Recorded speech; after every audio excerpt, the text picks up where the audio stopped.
হায় হায় হায়, সবচেয়ে ছোট জান্নাত এই দুনিয়ার 10 গুণ বড় পাবে, কিন্তু এটা বাঙালি পাবে না, আমরা আরো বড় পাবো ইনশাআল্লাহ। ওটা যে পাবে ওর নাম হাদিসে লেখা আছে, জুহাইনা ওর নাম, কবিলার নামও লেখা আছে, ও পাবে, আমরা পাবো না। সর্বশেষ যে জান্নাতে যাবে ও জান্নাতের হুর দেখে 40 বছর খালি দেখতেই থাকবে, এরকম সুন্দর। 40 বছর পরে হুর ওকে হুশে আনবে, বলবে আল্লাহর ওলি খালি দেখবি আর কোনো কাহিনী নাই, খালি দেখাই কাহিনী, চল তোরে দেখাই আর কি কাহিনী আছে। জান্নাতের মেয়েরা 120 ফিট লম্বা হবে, চুলও 120 ফিট লম্বা হবে, চিরদিনের জন্য দেওয়া হবে, না পেশাব হবে না পায়খানা হবে, লা ইয়াবুলুন ওয়ালা ইয়াতাগাওয়াতুন, না পেশাব না পায়খানা। খাবে ডেক দিবে, খালি হয়ে যাবে, এক এক বৈঠকে 70 হাজার আইটেম খাবে। ওই খাওয়ানোর বর্ণনা দেওয়া যাবে না, আল্লাহ কুদরত দিয়া পাকায় পাকায় পাঠাবে। হায় হায় হায় হায় হায়, প্রতি শুক্রবারে আল্লাহ দাওয়াত খাওয়াবে, প্রতি শুক্রবারে, এটা বান্দা রুল করা, প্রতি শুক্রবারে আল্লাহর ওইখানে দাওয়াত হবে। আল্লাহ কুদরত দিয়া না জানি কত কোটি আইটেম খাওয়াবে, প্রত্যেকের সাথে কথা বলবে। 6 দিন একভাবে 2 ভাবে পান করবে, হয়তো নিজের হাতে নাইলে খাদেমের হাতে। 7ম দিন যেদিন আল্লাহ দাওয়াত খাওয়াবে, সাকাহুম রব্বুহুম শারাবান তাহুরা, আল্লাহ কুদরতি হাত দিয়া পান করায় দিবে। একটু ভাবো, যখন আল্লাহ কুদরতি হাত আমার ঠোঁটে লাগবে তখন কেমন মজা হবে। আল্লাহ কথা বলবে প্রত্যেকের সাথে, আল্লাহ কাপড় পরাবে, প্রত্যেক শুক্রবারে এরকম কাপড় পরাবে। হায় হায়, জান্নাতে আর কোনো তুলনা হবে না। আজকে যে ডিজাইন এই শুক্রবারে, আগামী শুক্রবারে ডিজাইন চেঞ্জ করে দিবে আল্লাহ। সবাইকে স্প্রে লাগায় দিবে, খুশবু লাগায় দিবে, সুঘ্রাণ লাগায় দিবে, সবাইকে হাদিয়া দিবে, তোহফা দিবে, উপটকন দিবে। প্রতি শুক্রবারে প্লাস্টিক সার্জারি হবে, হাসপাতালে নিয়ে আনা, ছবির বাজারে ঢুকবে, পুরুষ আলাদা মহিলা আলাদা, ওটা কিনা বেচার বাজার হবে, টাকা দিয়ে কিনতে হবে না, যা পছন্দ হবে হায় হায় তা উঠাবে আর ফেরেশতাদের হাতে দিবে। আল্লাহ বলবে নিয়া জান্নাত সাজাও। অথচ এই উম্মতের জান্নাত আল্লাহ সাজায় রাখছেন নিজের কুদরতি হাত দিয়া, তারপরও সাজানোর জন্য দিবে। ছবির নিচে লেখা থাকবে, তুমি যদি রূপ পছন্দ করো তাহলে আমি তোমার ভিতরে স্থানান্তর হইতে পারি, যেটা পছন্দ করবে ওরকম চেহারা হয়ে যাবে। নারী ভিন্ন, পুরুষ ভিন্ন। যদি চেয়ারম্যান সাহেব প্রশ্ন করে একজন আর একজনের চিনবে কি করে, বাহিরে যায় কাঠটাকে হাতে ধরে নেওয়া যাবে। এই জন্যই তো দুনিয়াতে শেয়ার হিটার, ব্লুটুথ, ওইখান দিয়ে চেঞ্জ হবে, ছবি আমার কাছে চলে আসবে, আমি চেঞ্জ হব, ছবি ওনার কাছে চলে যাবে, 2 জন যায় 2 জনের হাত ধরে জান্নাতে চলে যাবে। এই জন্যই তো সাহাবায়ে কেরাম পাগল ছিলেন। আজকে আমাদের কতটুকু প্রস্তুতি। শেষ জায়গায় আমি চলে আসছি, আর লম্বা করার প্রয়োজন মনে করি না। জুনায়েদ আল হাবিব, তারপরে কাসেমি সাহেব বলার পরে আর লম্বা করার প্রয়োজন মনে করি না। এই জন্য শর্ট করে গুছায় নিয়ে আসতেছি। আগেই বলছি কথা লম্বা হবে না, এই জন্য গুছায় নিয়ে আসতেছি। ওটার প্রস্তুতি কতটুকু। জান্নাত তো চাই, আল্লাহ তো দিতে চায়। জান্নাতের সামান্য ধারণা তো দিলাম। এই দুনিয়ার 2-3 কাঠার বাড়ি, এই টিনের গড়ার চতুর্দিকে যেটাকে বলে টিন শেড, এই দুনিয়ার গান্দা জিনিস। 800 কোটি মানুষ বর্তমানে, 24,000 মাইল হলো আমাদের এই দুনিয়াটা, যার ভিতরে 67 ভাগ জল আর 33 ভাগ স্থল। এই দুনিয়া ওই জান্নাতকে হারায় দিয়া চাই তো জান্নাত, কিন্তু প্রস্তুতি কতটুকু, কি প্রস্তুতি আছে, কতটুকু প্রস্তুতি। চলো আজকে চাই না, নেই লম্বা তো জানা যাবে না, এতটুকু যদি করতে পারি আজকে, রব্বে কাবার কসম, রব্বে কাবার কসম, আমার জাতি যদি যে জান্নাতের আশা রাখে, সে যদি কিছু নাও করত, শুধু 5 ওয়াক্ত নামাজ যদি কখনো নামাজের সাথে যদি আপোষ না করত, নামাজ যদি কখনো না ছাড়তো, আযান হইতে দেরি যদি ছুটে আসতে দেরি না করত, তাহলে তো আল্লাহর ওয়াদা ছিল মিফতাহুল জান্নাতি আস-সালাহ, নামাজ জান্নাতের চাবি চাবি চাবি চাবি চাবি চাবি। কিন্তু আফসোস, আফসোস আমার জাতির উপরে। আমার জাতি তো প্রবাদ বাক্য বলে সমাজ ছাড়া যায় না, নমাজ বলে ছাড়া যায় না। সমাজ বলে চুরি করা যায় না, নমাজ বলে চুরি করা যায়। আমার জাতি তো এই প্রবাদ বাক্যে বিশ্বাসী, অথচ জান্নাত চায়, ওই জান্নাত যেটার জন্য সাহাবা পাগল ছিলেন, তাবেঈ পাগল ছিলেন, আউলিয়া এজাম পাগল ছিলেন। আজকেও তো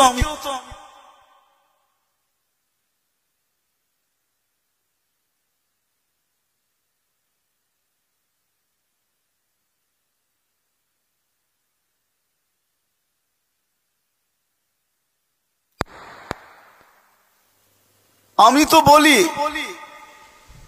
তো বলি আজকেও তো মেরে দোস্ত, মেরে ভাইও, মেরে আজিজো, সত্য এটাই, যদি আমার জাতি নামাজ পড়তো 5 ওয়াক্ত, তাইলেই তো জান্নাতের জন্য যথেষ্ট ছিল। এটার জন্যই তো আল্লাহ ডেলি 5 বার ডাকে। কয়বার? কয়বার ডাকে? কয়বার ডাকে? কয়বার ডাকে? 5 বার ডাকে। কে ডাকে?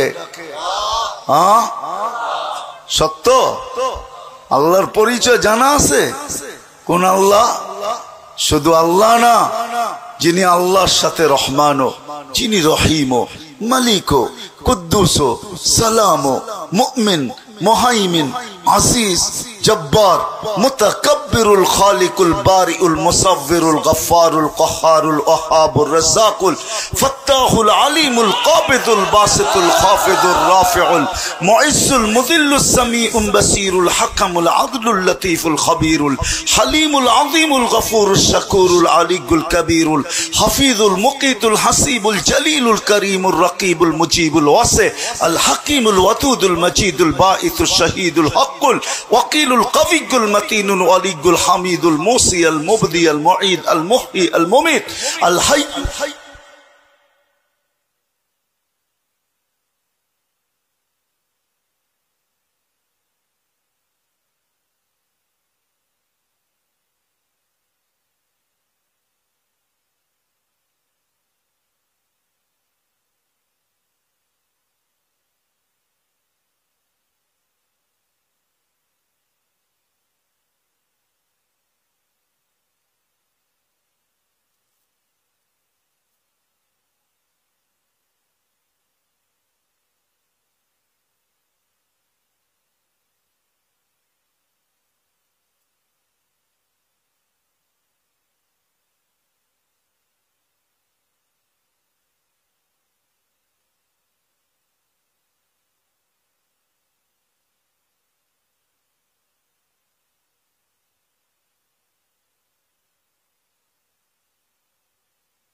বানায় রেখা দিয়েছেন।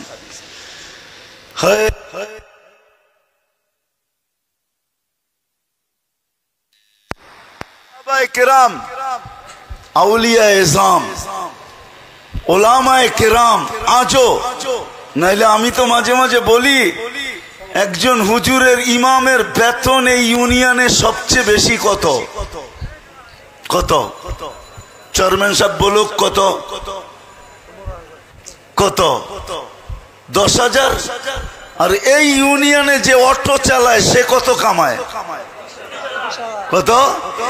হ্যাঁ, তাহলে হুজুর কি পাগল নাকি যে 10,000 নিয়ে পড়ে আছে মসজিদে? অটো চালাইলে কি ইজ্জত চলে যাবে?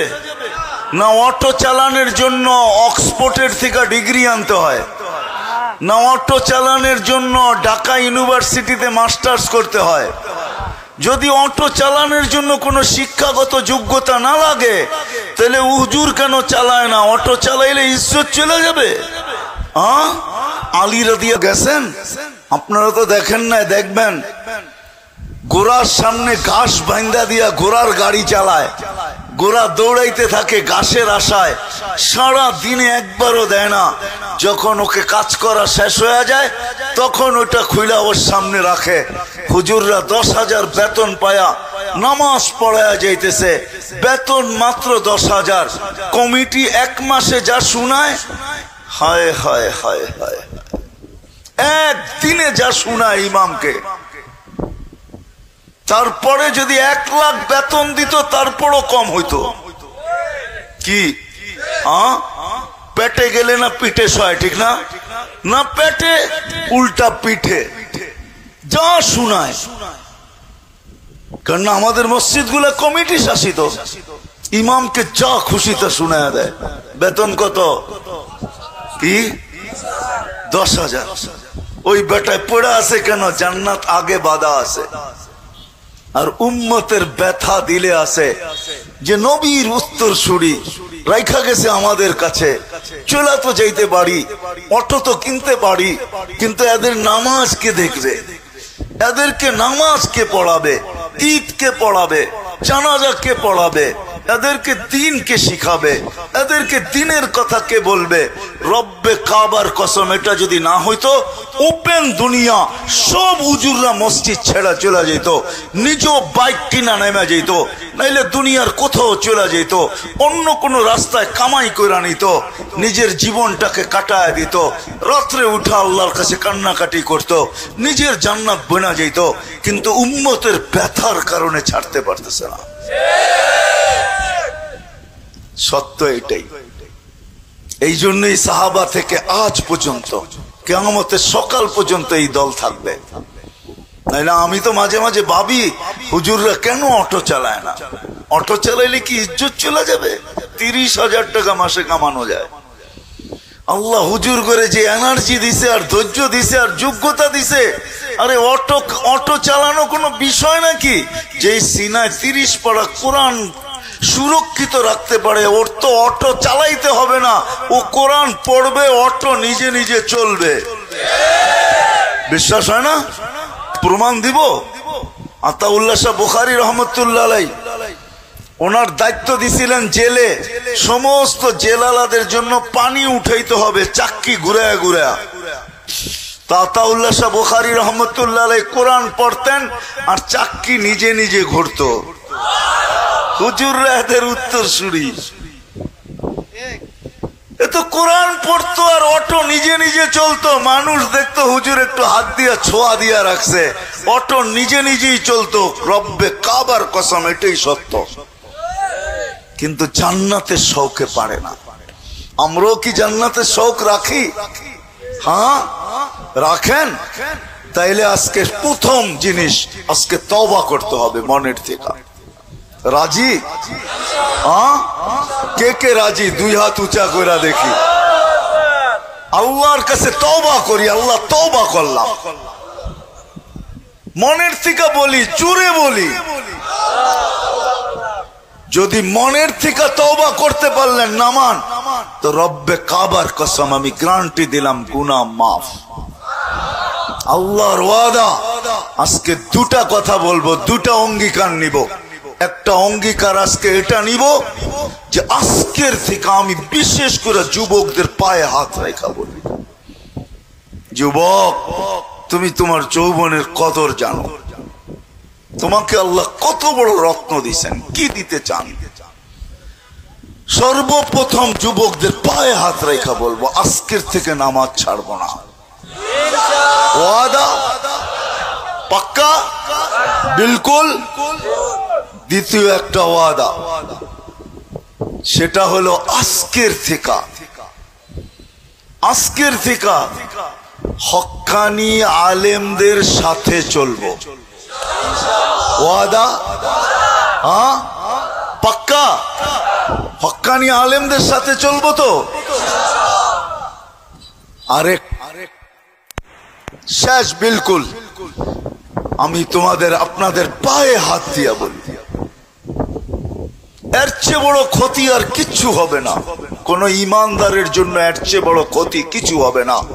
কোন হক্কানি আলেমের উপরে কোনদিন সাথে চলতে পারি আর না পারি, কোনদিন আঙ্গুল উঠাবো না। উঠাবেন? হ্যাঁ, ওয়াদা না? সবাই ওয়াদা করতেছে না। হ্যাঁ, কারণ আমি বলবো কারণ এই উম্মতের জন্য এই সুযোগ। আমি জানি না অন্য উম্মতের জন্য আছে কি আছে না, আমার এটা জানা নাই, কিন্তু আমি অন্য উম্মত মোতালা করি না। এই উম্মতেই সারাদিন গবেষণা করি, এই উম্মতেই মোতালা করি, অধ্যয়ন করি এই উম্মত নিয়া। এই উম্মতের জন্য সুযোগ, এই উম্মতকে আল্লাহ সুযোগ দিছেন। জাহান্নামের ফয়সালা হয়ে গেল, জাহান্নামে ডাইরেক্ট পাঠাবে না, ওই রাস্তা এদেরকে নিয়ে অপেক্ষা করাবে, যে রাস্তা দিয়ে এই উম্মতের আলেমরা, হক্কানি আলেমরা জান্নাতে যাবে। যখন ওইখানে পৌঁছবে আল্লাহ সবাইকে বলবে, ধরো, যে যাকে মনে চায় ধরো, এরা জান্নাতে চলে যেতেছে, এদেরকে আমি সুপারিশের অধিকার দিছি। যে যার জন্য সুপারিশ করবে, যতগুলোর জন্য সুপারিশ করবে, আমি আল্লাহ ওয়াদা করতেছি এদের সুপারিশ কবুল করব। তখন এই উম্মতের গুনাহগাররা ওলামায়ে কেরামকে ধরবে, কিন্তু ওই দিন প্রমাণ দিতে হবে আঙ্গুল উঠায় নাই। যদি আঙ্গুল উঠায় থাকে তাইলে আর হবে না। যদি প্রমাণ দিতে পারে যে আঙ্গুল উঠায় নাই, পরিচিত ছিল, বা এই উম্মতের অন্তর্ভুক্ত গুনাহগার, আলেমদের জোশ মোহাব্বত দিল ফায়রা বাহির হবে। এরা আল্লাহকে বলবে, আল্লাহ আমরা জান্নাতে যাব না। কেন যাবে না? তোমাদের হিসাব নিলাম না, কিতাব নিলাম না, তোমাদেরকে মাফ করে দিলাম, জান্নাতের উচ্চ মাকাম দিলাম, তোমরা যাবে না তো যাবে না কেন? বলছে, আমাদের পরিচিত উম্মতে মুহাম্মাদি, আল্লাহর রাসূল আমাদেরকে উত্তরসূরি বানায় আসছেন, আমরা এদেরকে রাইখা জান্নাতে যাব না। খালি হাতে যায় নবীজির সাথে সাক্ষাৎ করব তো করব কি কইরা? এদেরকে না দিলে আমরা জান্নাতে যাব না। আল্লাহর রহমতে জোশ আসবে, আল্লাহ বলবে, যে যাকে চিনো নিয়ে যাও, যাকে যাকে নিতে মনে চায় নিয়ে যাও। এই জন্য আমি সর্বশেষ বললাম, আলেমদের সাথে চলবে, কোনদিন আঙ্গুল। কিন্তু একটা প্রশ্ন রয়ে যায়, অনেকে প্রশ্ন করে, হুজুররাও তো হুজুর না, ঠিক না? হুজুররাও তো, হ্যাঁ, হুজুররাও তো হুজুর, আগের মতো হুজুর না আর কি। আগে যেরকম হুজুররা ছিল, এত বড় হুজুর তো, এত আল্লাহওয়ালা হুজুর তো এরা না। আমি তো আপনাকে প্রশ্ন করব, 20-30 বছর 40 বছর আগে জিনিসপত্র যেরকম পিওর পাওয়া যেত, আজকেও তো ওরকম পাওয়া যায় না। কিন্তু না খায়া তো থাকেন না? থাকেন কি বলেন? যখন যেটা পাওয়া যায় ওটা দিয়ে জীবনটা চালায় নিতে হবে, এটাই তো বলেন। দুনিয়ার বস্তুর ব্যাপারে যদি এটা বলতে পারেন, তাহলে আলেমদের ব্যাপারে কেন বলতে পারেন না? এইখানে কেন আঙ্গুল উঠান? এইখানেও বলেন, এখন যেগুলা পাওয়া যায়, কমসে কম এখন যেগুলা হক্কানি পাওয়া যায়, এদিকে নিয়েই চলতে হবে, এটা দিয়েই চালাইতে হবে। কেননা এর চেয়ে ভালো আনতে হইলে, হায় হায়, মৌলানা ইসহাক সাহেব রহমতুল্লাহ আলাইকে কবর থেকে উঠায় আনতে হবে, ঠিক না? হাফিজি হুজুররে কবর থেকে উঠে আনতে হবে, পীরজি হুজুরকে কবর থেকে উঠে আনতে হবে, বাংলাদেশের হাটহাজারীর 4 বাণীকে কবর থেকে উঠে আনতে হবে, এমনকি শাহজালালকেও কবর থেকে উঠে আনতে হবে। এদেরকে কবর থেকে উঠানো সম্ভব না, আর এই শূন্যতা পুরা করা সম্ভব না। এখন যা আছে এগুলার পিছনেই চলতে হবে, এদের থেকে আঙ্গুলকে বিরত রাখতে হবে। পারবো? পাক্কা ওয়াদা? আল্লাহ আমাদেরকে আমল করার তৌফিক দান করেন। ওমা আলাইনা ইল্লা